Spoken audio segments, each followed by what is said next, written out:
Salut, c'est Lucas Papin, pilote automobile et ambassadeur Massive Drivers. Aujourd'hui, je prends la route avec un copilote pas comme les autres, Marc Berenguel. Salut Marc. Salut Lucas. Ça va à la fin? Bien dormi? Ouais, bien, nickel. Bon, on va s'amuser aujourd'hui un peu. J'espère, ouais, puis mieux tarde en fait, de voir comment ça fait une voiture de course sur le mouillé. Ouais, ça va être chaud, je pense que ça va glisser un peu. Super. On a prévu les poches si jamais tu veux vomir, donc ça ira. Ça devrait aller. Là, on va essayer de lier tout ça à des messages de prévention, on va parler vitesse, on va parler bons réflexes, et puis on va voir comment tu te comportes. Donc je te laisse aller enfiler ta combi, Ouais. et puis on va commencer dans 10 minutes là. Allez, super, il me tarde. Allez. Allez, à tout de suite.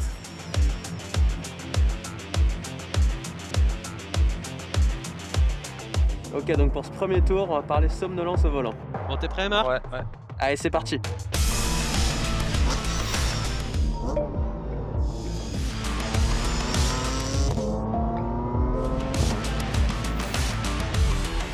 Allez, réveille-toi. Allez, debout. Tu me fais le même coup que tout à l'heure, toi. Bah écoute, ouais, ce matin déjà j'ai eu un coup de moule, un coup de fatigue dans la voiture. Bon, ça tombait bien, j'étais passager donc j'ai pu m'assoupir à tes côtés. Toi, comment tu gères ça toi? Ah bah faut dormir avant, et surtout les pauses. Toutes les 2 heures faire des pauses, c'est le plus important. Combien de temps la pause?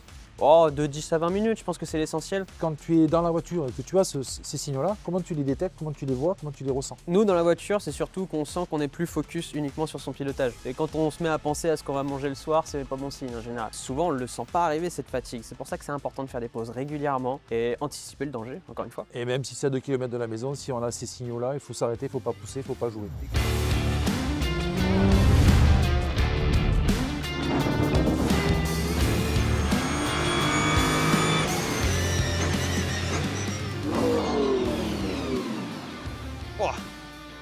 Rude.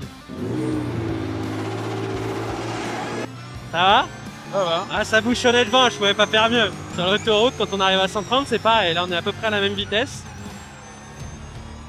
T'as joué à quoi ce matin quand tu m'as planté un grand coup de frein sur la ligne droite? J'ai rien compris, je sais pas pourquoi t'as fait ça. Et ce matin au circuit, tu nous collais un peu trop. Donc je me suis dit, il fallait que je te montre un peu que les distances de sécurité, c'était important. Non, j'ai voulu comme simuler un bouchon. Tu vois, quand on arrive sur l'autoroute, qu'il y a un gros bouchon devant nous, on est obligé de planter les freins toujours pour te montrer aussi l'importance des distances de sécurité. On se rend pas compte, mais mine de rien, sur le circuit, là, on était arrivé à 200 à peu près. On se rend compte de la distance qu'il faut pour ralentir une voiture et que c'est vraiment impressionnant. Il faut prendre en compte tous ces paramètres et surtout anticiper. Je pense que c'est le mot-clé. Aujourd'hui, en plus, il y avait de la pluie, il y avait des conditions météo pas favorables et ça, mine de rien, très vite, ça allonge les distances. Et être en vigilance bien sûr tout le temps parce qu'en fait ça peut toujours arriver. Toujours vigilant.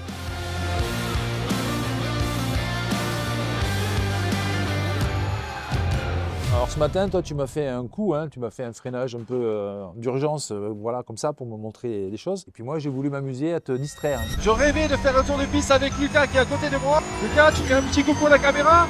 Et après, j'ai des super photos. Je vais te montrer ce que j'ai pêché cet été. Bon, ben c'est l'heure du petit goûter. Entre les virages, est-ce que tu veux des chips, Lucas? Ah, merci. Ah, merci. C'est sûr, hein, sans façon, hein. Ah, c'est gentil. Elles sont bonnes.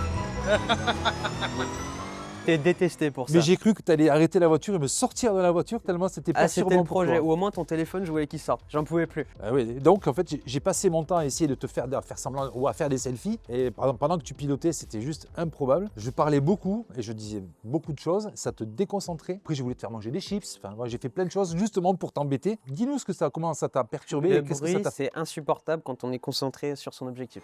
C'est insupportable. C'est horrible. Je suis bien content que mes ingés dans la radio ils fassent pas ça. Hein. C'est insupportable, ça te sort de ta bulle, tout simplement. Et ouais, j'avais envie de te jeter de la voiture. J'ai compris. D'ailleurs, à un moment donné, j'ai arrêté parce que je voulais pas rentrer à pied. Donc le téléphone, plus jamais il monte dans la voiture, clairement, et les chips, si tu pouvais éviter, ça m'arrangerait aussi. Puis si t'as des appels, on s'arrête. On s'arrête et puis, voilà, et puis je veux pas te faire des selfies toutes les 5 minutes, même si je t'adore.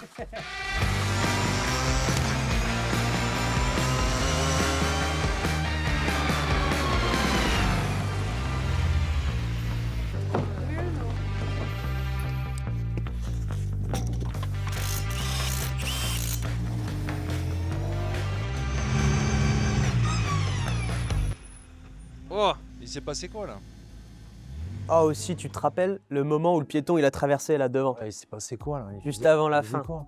Bon, je t'avoue, ça aussi, on a un peu menti, je m'y attendais un peu. Par contre, dans la vie de tous les jours, je t'avoue qu'on n'a pas toujours ce luxe, c'est pas toujours une chance. On n'est pas passé loin quand même. L'une des raisons aussi pour laquelle nous, même la pit lane, elle est limitée à 50, toujours. Il faut se rendre compte qu'il y a beaucoup de monde qui vit dans un paddock, c'est très très dangereux. Là, La chance que j'avais, c'est que je m'y attendais un peu. Je me doutais un peu qu'il pouvait y avoir du monde qui traverse, donc j'ai fait attention. Et la personne avait le bon réflexe de s'arrêter, mais il faut quand même être très vigilant parce qu'un accident peut très vite arriver. Depuis que je fais de la moto, en fait, j'ai tout le temps eu cette vigilance-là, de regarder loin, partout, pas que la route, pas que la voiture devant. En fait, il faut avoir une vision bien plus large que ça pour justement anticiper ces éventuels obstacles qui pourraient traverser les piétons ou autres. Puis n'oublions pas que plus on est lent, plus notre champ de vision est ouvert. Quand il y a des piétons qui nous entourent, c'est dangereux, c'est une situation compliquée, que ce soit pour les piétons ou pour nous, donc vigilance.